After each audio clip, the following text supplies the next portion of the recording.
I haven't. I mean, I collect a lot of the artists. Like, I actually collect more of the artist than I do the player because I don't. I don't. I'm not a baseball fan per se. So for Yeah. me, collecting the artist has been a big deal. Like the new Ichiro that just came out, that one is by far the best Project 70 card they've done to date. And that artist, like, that's a big deal. I'm going to save that and talk about the artist and stuff when it comes in.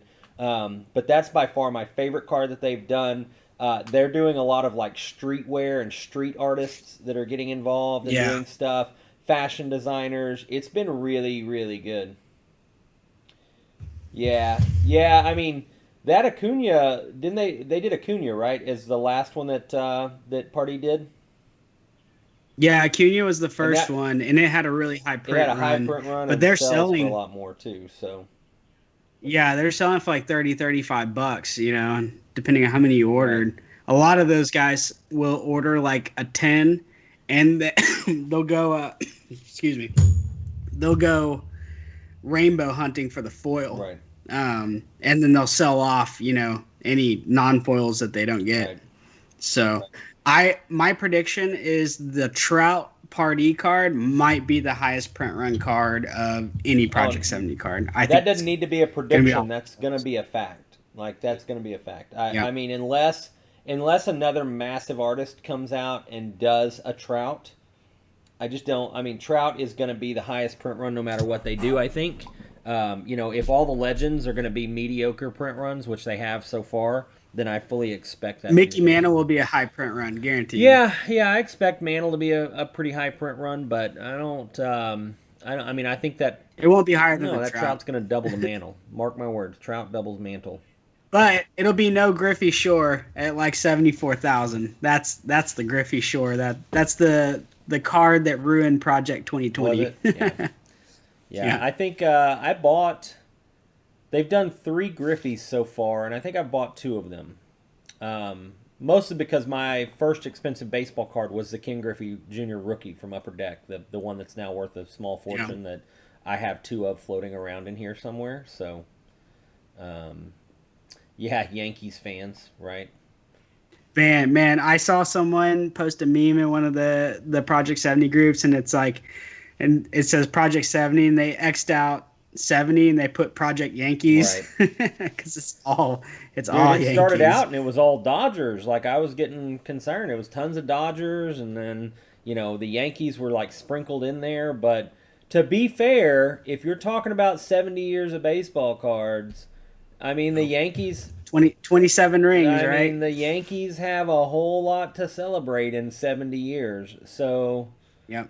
they're the most storied franchise. Longer They're than one of the that. most expensive franchises in the world of any sport ever. Like get I it sucks for those of us that despise the Yankees. I don't like the Yankees not because they win everything, but in my opinion I have a problem with sports that don't have salary caps. So Yankees have exploited the no salary cap at every point in their history.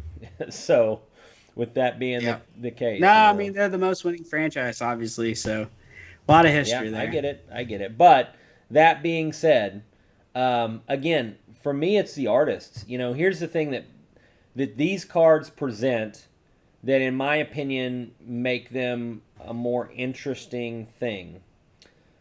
Say one of those artists is a big name, but then they go on to be the next Beeple, right? The guy that sells a $69 million piece of digital art, an NFT, True. right?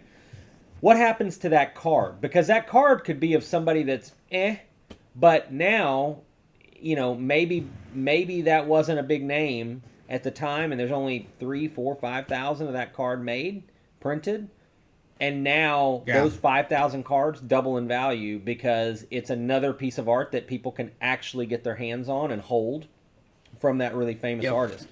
And the number of artists with art is becoming a more mainstream thing, more than just the idea of like painting, right? It used to be paintings were a big deal, and some level of art was a big deal, but now graffiti artists, the idea of like street art is a huge thing. And we did it at our major charity event.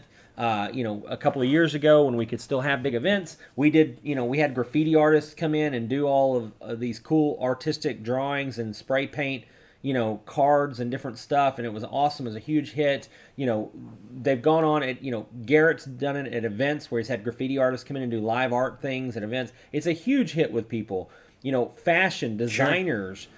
The art. I mean, I don't know if you've seen it. You can buy custom sneakers that are literally, a base sneaker that somebody hand paints the Nikes right. and stuff that go for, thousands and thousands, hundreds of thousands of dollars for some of these artists. And those are the types of artists that eventually make their name somewhere, and when that does, they, that ends up potentially skyrocketing them. They have a cult following, and when they do, some of these artists that I'm liking their cards here, they're going to be maybe lower print runs. I could care less the baseball player. I just dig their art, and it might be worth something later on because the player does well.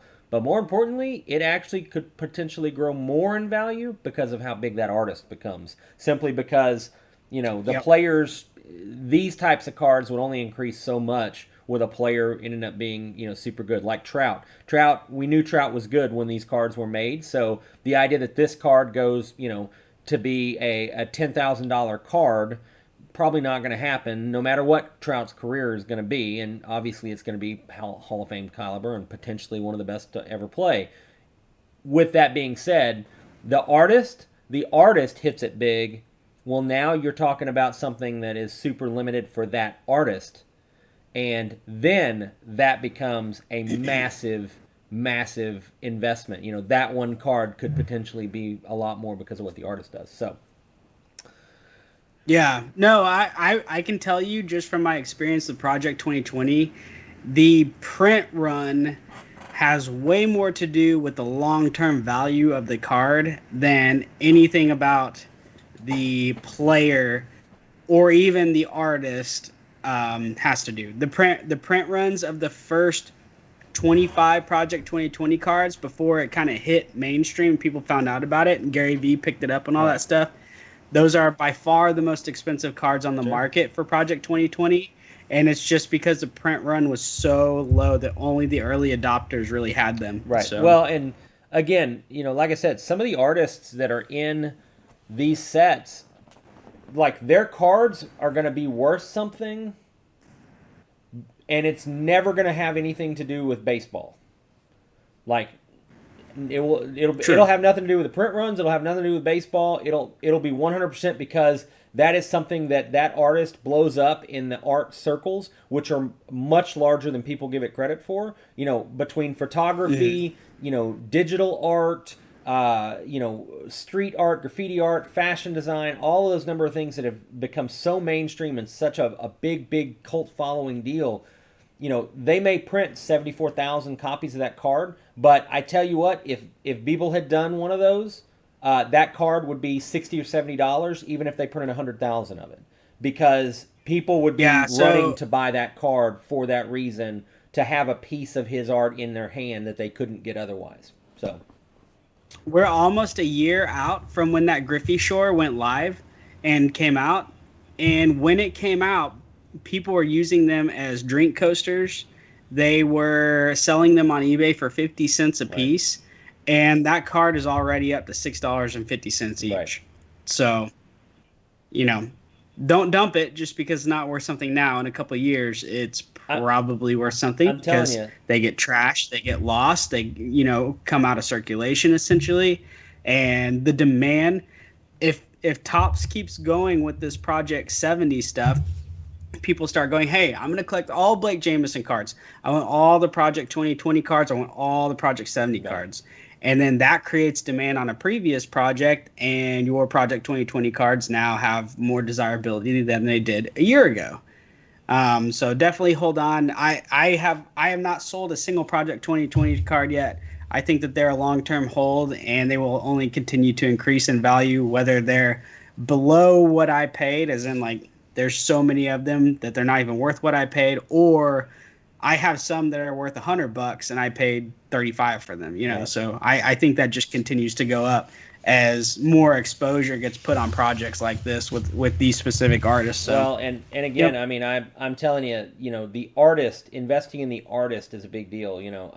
There are some of the Project 70 cards where I was like, oh, that's kind of cool, but I don't necessarily think the artist is going to be anything. And in my opinion, there's not much reason to invest in the players because in this type of thing, it's going to take a long time for the players to ever be relevant. So the artist in this case, in my opinion, is where the investment is. You're going to do better investing in the artist that is matched up with a reasonably named player. Like the Trouts, I think those are going to be the highest printed ones of all of them. But I also think yeah, that if there's going to be a chance for a card to be worth more because the artist blows up, those Trouts could potentially be it. Blake Jameson is well known. Obviously, his renderings and stuff that he has done is a big deal. Pardee, I think, is going to be a pretty big one.